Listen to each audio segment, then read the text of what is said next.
Una mejor manera de vivir, con el pastor Robert Costa. El mensaje de hoy está en Salmo 27:14. Aguarda a Jehová, esfuérzate y aliéntese tu corazón. Sí, espera en Jehová. Hace algunos años vi la siguiente leyenda en una casa que visité.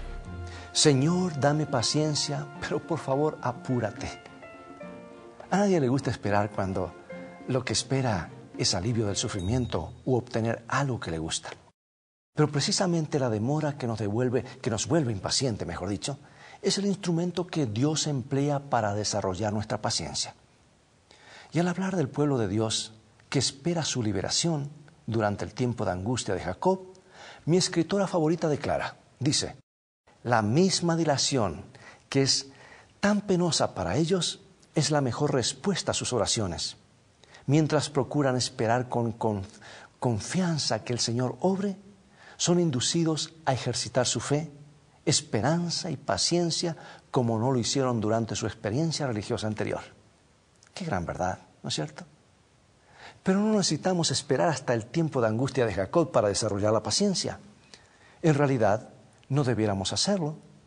Debe y puede ser aprendida ahora mismo. Muchos de los santos de Dios de la antigüedad aprendieron a ser pacientes como resultado de la demora. José, por ejemplo, aprendió paciencia mientras era esclavo en la casa de Potifar y preso en una cárcel egipcia. Moisés aprendió a ser paciente después de pasar 40 años cuidando ovejas en Madián. Y esos animalitos famosos por su exasperante estupidez, para que pudiera estar él preparado para la obra de ser el pastor de las ovejas del rebaño del Señor.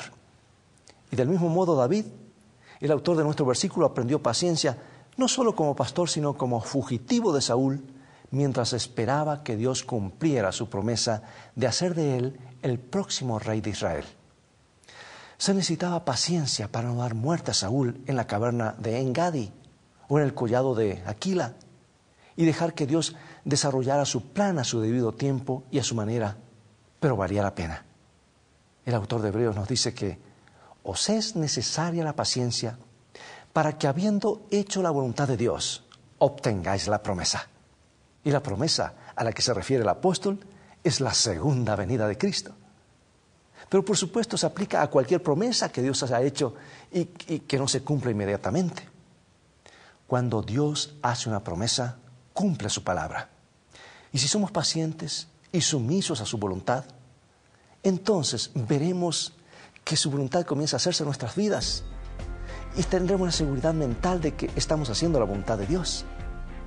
Pero tomemos nota de que no solamente promete, sino que proporciona gracia, o sea, poder divino, en cantidad necesaria para desarrollar la paciencia y la sumisión. ¿Qué más podríamos pedir?